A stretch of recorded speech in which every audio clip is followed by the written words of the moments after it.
जय श्री कृष्ण दोस्तों। द्वारकाधीश भारत के चारों धामों में सबसे बड़ा धाम है। द्वारकाधीश की पूरी यात्रा, उसके आसपास के सभी मंदिरों के दर्शन और पूरा गाइडेड टूर मैं इस वीडियो में आपको देने वाली हूँ। इसलिए पूरा समय निकालकर इस वीडियो को शुरू से आखिर तक ज़रूर देखें ताकि आपको पूरी जानकारी मिल सके कि द्वारकाधीश जाने के बाद आपको किस तरह आसपास की सभी जगहों को देखना है। पूरा गाइडेड टूर होगा। गाइड की सारी जानकारी आपको इस वीडियो में मिलेगी, जिससे कि आपको ये पता लग जाएगा कि आपको कितना समय किस मंदिर में लगाना है, किस तरह पूरे द्वारकाधीश धाम को घूमना है। और अगर आप ये भी जानना चाहते हैं कि आप दिल्ली या दूसरी मेट्रो सिटी से द्वारका कैसे पहुँचें, तो वो भी मैं जानकारी आपको दूंगी। लेकिन हाँ, वीडियो थोड़ी लंबी हो जाएगी तो उसकी चिंता मत करिएगा, क्योंकि यहीं बैठे आपको पूरे द्वारकाधीश धाम के दर्शन मैं कराने वाली हूँ। फ्रेंड्स, यहाँ मेरे पीछे आपको नज़र आ रहा है द्वारका धाम। हाथ जोड़िए, 2000 से अधिक साल पुराना द्वारकाधीश का मंदिर है। यहाँ से 2 किलोमीटर दूर एकांत में रुक्मणी देवी का मंदिर है। वहाँ पर भी मैं आपको गाइड टूर के द्वारा ले जाऊँगी। द्वारकाधीश के मंदिर के पास ही नगर पालिका का म्यूनिसिपल ऑफिस बना हुआ है, जहाँ से आप द्वारका दर्शन की बस बुक करा लीजिए। 100 रुपये का टिकट है, जिसमें कि आपको द्वारका नगरी की पूरी सैर कराई जाएगी। गाइडेड टूर भी मिलेगा और आपको आसपास के सभी मंदिर दिखाए जाएंगे और बेट द्वारका भी ले जाया जाएगा। तो वो बस ज़रूर बुक कर लीजिएगा। जैसे ही आप द्वारका पहुँचे, सबसे पहला काम यही कीजिएगा। मैंने भी बस बुक की थी, लेकिन मैंने म्यूनिसिपल कॉरपोरेशन की बस बुक नहीं करी थी। गलती से मेरी प्राइवेट टूर बस बुक हो गई थी। आप ऐसी गलती नहीं कीजिएगा, क्योंकि वहाँ का गाइड ज़्यादा अच्छा होता है। चलिए बस में चलते हैं और सबसे पहले चलते हैं रुक्मणी देवी मंदिर। और ये भेंट द्वारका, ज्यादा टाइम और समय आपको इसमें भेंट द्वारका लगेगा। हर एक जगह के अंदर इसमें समय समय का दर्शन होता है। कोई जगह मंदिर के अंदर इसमें पूजा पाठ का टाइम नहीं होता है। भेंट द्वारका शाम को 6 बजे के बाद वहाँ पे बोटिंग नाव नहीं चलता है, क्लोज यानी कि भाई बंद हो जाता है। इसलिए हर एक जगह के अंदर ये समय समय का ये दर्शन होता है। अभी आप यात्री सबसे पहले दर्शन करने चलेंगे रुक्मणी माता मंदिर, जो ये कृष्ण भगवान की 8 पटानी में से सबसे बड़ी रानी ये माता रुक्मणी का मंदिर है। भाई ये माता रुक्मणी द्वारका से अलग कैसे हो गई? क्योंकि हजारों साल पहले की एक बात है कि भगवान द्वारकाधीश और माता रुक्मणी शादी करने के बाद उनके कुलगुरु दुर्वासा मुनि के पास भगवान भोजन का न्योता देने चले। भगवान ने हाथ जोड़कर विनती भी किया और कहा कि हे गुरुवर, आप द्वारका के अंदर भोजन करने के लिए पधारे। उनके कुलगुरु दुर्वासा मुनि ब्राह्मण ने शर्त रखा और कहा कि हे कृष्ण भगवान, मैं द्वारका के अंदर भोजन करने तो चलूं, लेकिन मेरी एक शर्त आपको मानना पड़ेगा। क्या? कि आपके जो सोने के रथ के अंदर अश्व यानी के 4 घोड़े जो आपने रथ के अंदर लगाया है, हे प्रभु, आप पहले घोड़े को तो ये निकाल दो। घोड़े के जगह अगर आप दोनों पति पत्नी स्वयं रथ को खींचोगे, द्वारका लेके जाओगे, तब मैं भोजन करने के लिए चलूंगा। भगवान द्वारकाधीश और माता रुक्मणी दोनों पति पत्नी रथ खींचने लगे। जब रथ बीच रास्ते में रथ पहुंच गया तो माता रुक्मणी को पानी की प्यास लगी।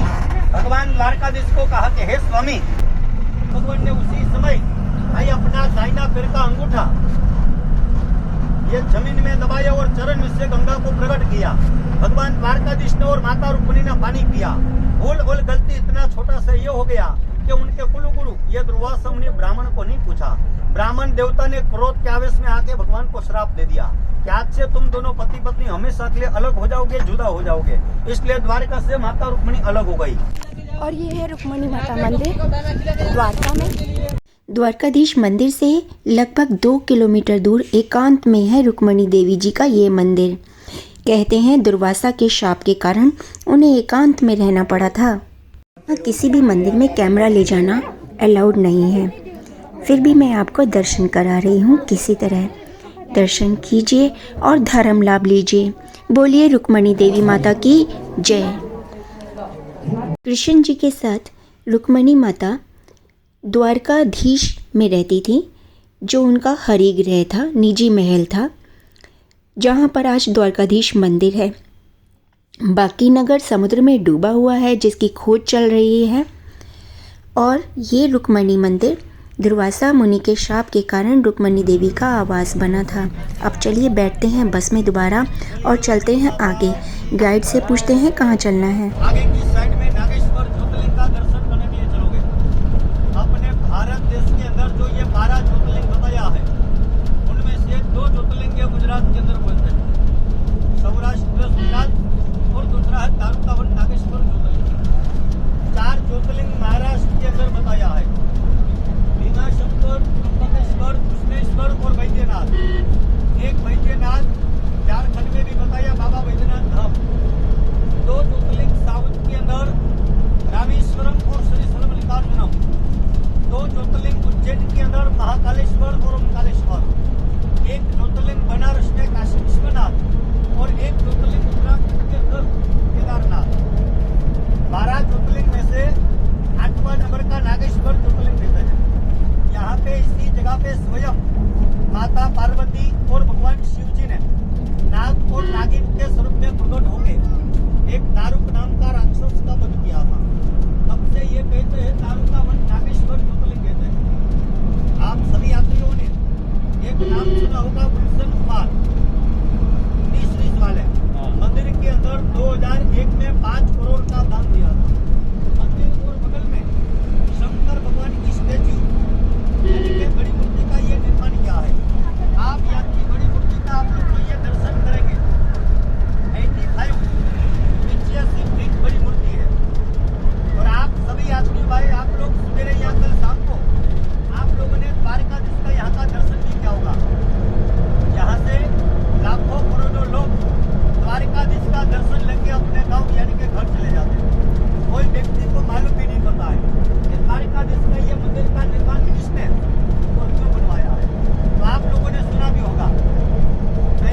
सदैव ये मोक्षपुरी द्वारका।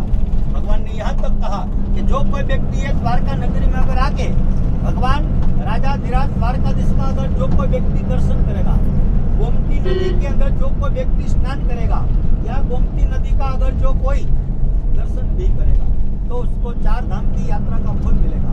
यहाँ मेन मंदिर के पीछे गोमती घाट, गोमती नदी है, इसलिए भाई ये द्वारिका का नाम ये गोमती द्वारका कहते हैं।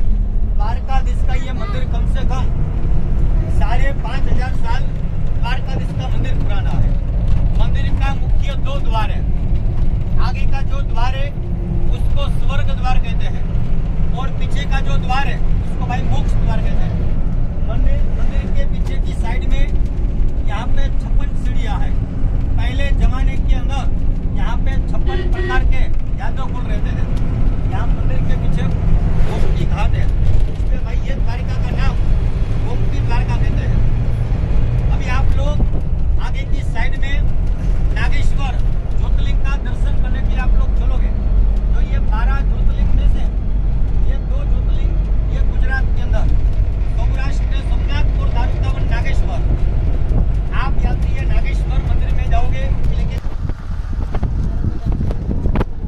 यह है ज्योतिर्लिंग द्वारका का सबसे बड़ा ज्योतिर्लिंग है ये भारत का, बहुत ही फेमस।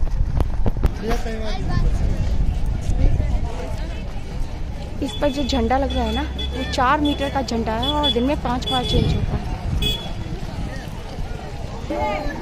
और ये है मंदिर में जाने का रास्ता। भक्तगण खड़े हैं और बहुत भीड़ है।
नागेश्वर मंदिर के बाहर बह रही है नर्मदा नदी।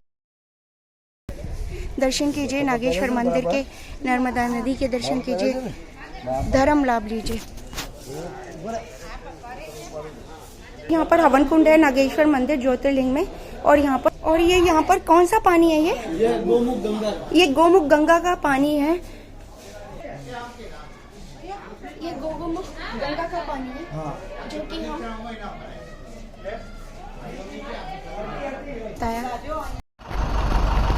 नागेश्वर मंदिर द्वारका। कृष्ण भगवान ने अर्जुन को कहा कि हे अर्जुन, भेंट द्वारका के अंदर 16,108 गोपियां है। ये सभी गोपियों को लेके आप भेंट द्वारका से ये गोकुल मथुरा चले जाओ, क्योंकि अभी समय ये पूरा हो गया है। तो वहीं से निकल जाने के बाद रास्ते में तालाब आया। गोपियों ने यहाँ आने के बाद स्वच्छ और सुंदर जल देखा था। मन में स्नान करने का इच्छा भी हो गया। सारी गोपियां यहाँ मिलकर तालाब के अंदर स्नान करने चली गई।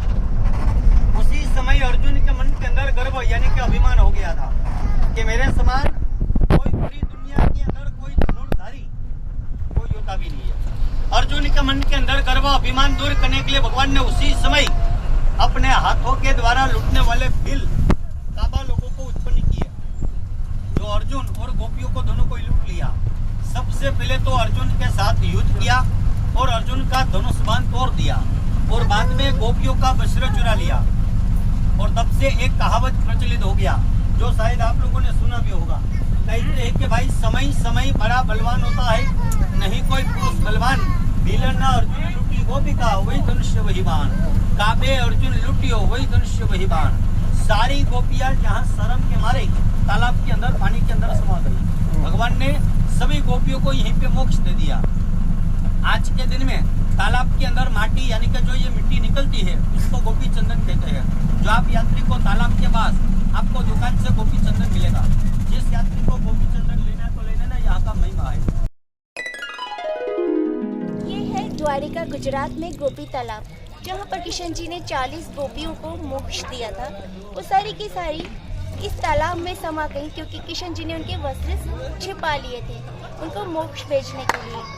यहाँ की पीली मिट्टी वंदनीय है। गोपी तालाब के आगे यहाँ पर इस तरह का सामान मिल रहा है। गैया मिल रही है, शिवलिंग मिल रहे हैं, दिए मिल रहे हैं, किशन जी मिल रहे हैं, सभी तरह के देवी देवता और किशन जी का झूला और डमरू तक मिल रहा है। पहली बार मैं तारा मोटा दिन ना पैसा नहीं होता के जो कृष्ण भगवान का जो ये परम मित्र था सुदामा, पोरबंदर से 3 मुट्ठी चावल लेके यहाँ इधर भगवान को मिलने के लिए आए थे। जब सुदामा यहाँ पे दरवाजे के पास यहाँ पहुंचे तो यहाँ पे जय और विजय 2 नाम के द्वारपाल खड़े थे। सुदामा ब्राह्मण को रोका और कहा कि हे ब्राह्मण देव, आप कहाँ से आए हो? अगर ये द्वारिका के अंदर आप जो भिक्षा मांगने के लिए आए हो तो मैं आपको भिक्षा दे देता हूँ। सुदामा ब्राह्मण ने कहा कि भाई, मैं यहाँ पे कोई भिक्षा मांगने वाला कोई ब्राह्मण नहीं हूँ, मैं तो अपने परम मित्र कृष्ण भगवान द्वारकाधीश को मिलने के लिए आया हूँ। एक द्वारपाल ने सुदामा ब्राह्मण को धक्का दे दिया। सुदामा ब्राह्मण गिरते गिरते कहने लगे कि हे द्वारपाल, अगर आज मैं मरूं तो यही हरि के द्वार पे मरूं, चाहे आप मेरे को आज मार दो, लेकिन आज मैं अपने प्रभु को मिलके बिना यहाँ से आज मैं नहीं जाऊंगा। एक द्वारपाल ने दूसरे को कहा, भाई ये गरीब ब्राह्मण है, अगर ये मर जाएगा तो हमको ब्रह्म हत्या का पाप लगेगा। इसलिए एक द्वारपाल अंदर गए और भगवान को कहने लगा, क्या ये द्वारिका नाथ भगवान की जय हो, द्वारिका नाथ भगवान की जय हो। और कहा कि हे प्रभु, दरवाजा के ऊपर कोई अजीब सा ब्राह्मण रहता है, आज तक ऐसा ब्राह्मण मैंने कभी नहीं देखा है। एक तो उसने फटा हुआ धोती पहना है, हाथ में लकड़ी है और दुबला पत्तों से कोई ब्राह्मण है। वो ब्राह्मण कहता है कि मैं पोरबंदर से आया हूँ और मेरा नाम सुदामा बता रहा है। भगवान ने केवल सुदामा नाम सुनते ही भगवान तुरंत भागने लगे। पूरे गांव के सामने सुदामा ब्राह्मण को भाई गले लगाया। बाद में भगवान अपने महल के अंदर लेके गए, अपनी राजगादी यानी कि आसन के ऊपर सुदामा ब्राह्मण को बिठाया। उस समय कृष्ण भगवान भाई इतना रोए कि अपने आंसुओं से सुदामा ब्राह्मण का चरण भी धो दिया। बाद में कृष्ण भगवान ने सुदामा ब्राह्मण को स्नान भी करवाया, नया कपड़ा भी दिया और 56 भोग भी खिलाया। और बाद में भगवान हाथ जोड़कर कहने लगे, कहा कि हे ब्राह्मण देव, आप पोरबंदर से आए हो तो मेरी भाभी ने मेरे लिए क्या भेजा है? आप यहाँ खाली हाथ तो नहीं आए होंगे? तो सुदामा भाई शर्म के मारे जो 3 मुट्ठी चावल लेके आए थे वो छिपा रहे थे। भगवान तो समझ गए और हाथ में से चावल छीन लिया। जब कृष्ण भगवान ने जब पहला मुट्ठी जब चावल खाया था तो सुदामा के घर बिना मांगे ही भगवान ने सोने का महल बनवा दिया था। दूसरा मुट्ठी चावल में भगवान ने पूरी दुनिया का राजपाट सुदामा ब्राह्मण को ही दे दिया। और बाद में जब भगवान तीसरा मुट्ठी जब चावल खाने गए तो माता रुक्मिणी ने हाथ पकड़ लिया और कहने लगी कि हे प्रभु द्वारिकानाथ भगवान, आप मेहरबानी करके यह तीसरा मुट्ठी चावल मत खा लेना। क्यों? आपने ये ब्राह्मण को सब कुछ बता दिया है, आप मेहरबानी करके कम से कम ये केवल एक राज्य रहने दो, वरना ये भी सुदामा ब्राह्मण का हो जाएगा। बाद में भगवान ने तीसरा मुट्ठी चावल सभी पटरानियों को थोड़ा थोड़ा चावल दिया। यहाँ पे कृष्ण और सुदामा का दोनों का भेंट हुआ। सुदामा ने चावल को भगवान को भेंट किया था, तब से द्वारिका का नाम प्रचलित हो गया भेंट द्वारका। इसमें गुजराती में हम लोग बोलते भेंट द्वारका। भेंट का अर्थ होता है आइलैंड, आइलैंड यानी कि टापू। चारों ओर पूरा यहाँ पे समुद्र है, चारों ओर पूरा पानी है। सुदामा यहाँ पे भाई 15-20 दिन रुकने के बाद भगवान को कहने लगे और कहा कि हे प्रभु, अब मेरा यहाँ पे बहुत दिन हो गया है, अब जाते जाते ब्राह्मण होके आपको मैं 2 आशीर्वाद देता हूँ। क्या? पहला आशीर्वाद कि जो कोई व्यक्ति अगर आपकी नगरी में अगर आके भगवान राजाधिराज द्वारकाधीश का अगर जो कोई व्यक्ति दर्शन करेगा। दूसरा कि जो कोई व्यक्ति एक भेंट द्वारका में अगर आके पितृओं का नाम लेके अगर कोई ब्राह्मण को भोजन खिलाएगा। कि हे प्रभु, आपने हमको 15 से 20 दिन तक मैंने आपका अन्न खाया है, इसलिए आज से यहाँ पे ब्राह्मण को भोजन खिलाने का महिमा होगा। मान लो अगर कोई ब्राह्मण को भोजन कोई खिला न पावे और कहा कि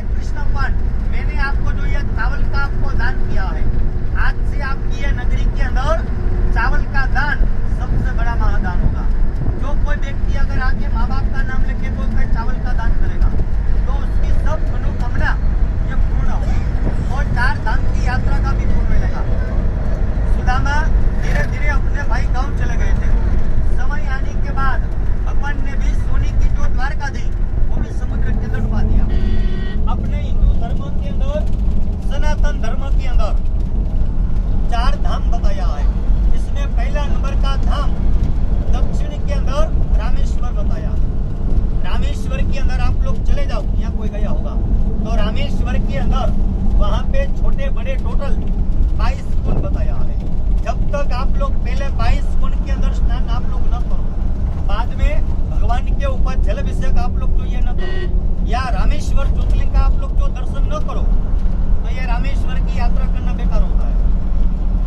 बद्री नारायण के अंदर अलकनंदा घाट नदी के ऊपर समस्त पितरों का नाम लेके जब तक आप लोग भाई ब्रह्म का पाली जो पिंडदान आप लोग ना करो, तो ये बद्रीनाथ भी यात्रा करना बेकार होता है। तीसरा नंबर का धाम जगन्नाथपुरी बताया पूरब के अंदर। ये जगन्नाथपुरी के अंदर भगवान को जब तक आप लोग राइस चावल भात की हांडी जब तक आप लोग न चढ़ाओ, तो ये जगन्नाथ भी यात्रा करना बेकार है। चौथा धाम आखिरी धाम और सबसे बड़ा धाम ये मोक्षपुरी भेंट द्वारका धाम बताया। और हम जा रहे हैं भेंट टापू पर कि हम एक बोट से जा रहे हैं और इस बोट में है 200 जने। बहुत बड़ी बोट है, आधा घंटे का रूट है, बहुत प्यारी जर्नी है। भेंट द्वारका की जर्नी तो मैं आपको दिखा रही हूँ, लेकिन भेंट द्वारका के दर्शन मैं आपको नहीं करा पाऊँगी क्योंकि वहाँ पर हमारे मोबाइल्स लॉकर रूम में रख लिए जाएंगे। इसलिए अगर आपको भेंट द्वारका के दर्शन करने हैं तो आपको खुद ही जाना पड़ेगा। खूबसूरत जर्नी आप मेरे साथ देखिए। और ये बोट उतर रही है, यहाँ पर बोट से लोग उतर रहे हैं। पहुँच गए हैं भेंट घाट पर, जहाँ पर कि कृष्ण और सुदामा की मिलन स्थली है। जैसे ही आप बोट से उतरेंगे आपको ये खूबसूरत मार्केट दिखाई देती है। इस मार्केट में बहुत ही सारा सामान है। राधा कृष्ण की मूर्तियाँ हैं, कपड़े हैं, गुजराती कपड़े हैं और भी बहुत सारा सामान है। आपके लिए इसकी मैं एक अलग से वीडियो बना देती हूँ क्योंकि ये वीडियो बहुत लंबी हो जाएगी। भेंट द्वारका मार्केट के नाम से वीडियो आप ज़रूर देखिएगा। बस का टूर वहीं पर ही ख़त्म हो गया। हमें वापस द्वारकाधीश के पास लाकर छोड़ दिया गया। द्वारकाधीश में शाम को लाइट एंड साउंड शो हो रहा है जिसका हिस्सा हम बने। बेहद शानदार शो है, आप ज़रूर देखिएगा। इसकी टिकट मिलती है 40 रुपये की, वो टिकट खरीदिए और ये शो देखिए। 1 घंटे का शो होता है। इसमें द्वारकाधीश के मंदिर पर लाइट्स की जाती हैं, साउंड शो होता है और पूरी कहानी सुनाई जाती है।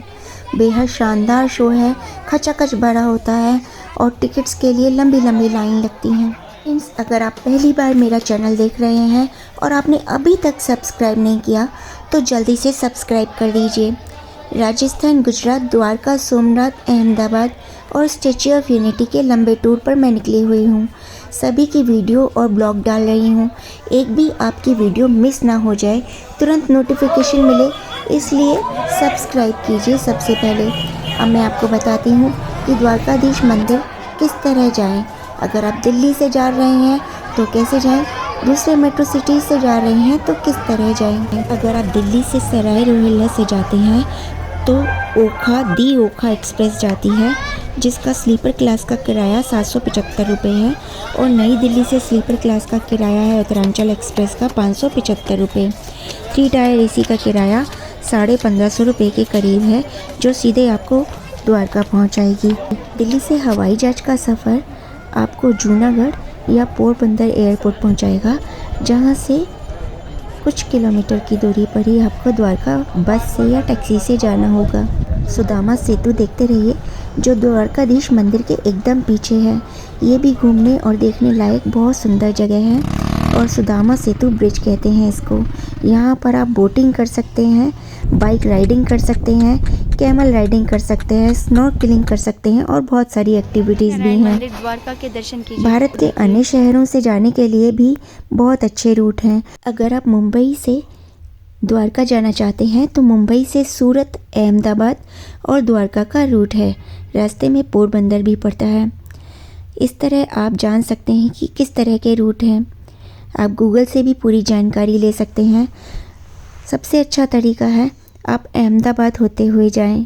द्वारकाधीश की जय बोलिए और फ़ौरन चैनल को सब्सक्राइब कीजिए ताकि आने वाली वीडियो की नोटिफिकेशन समय पर मिले।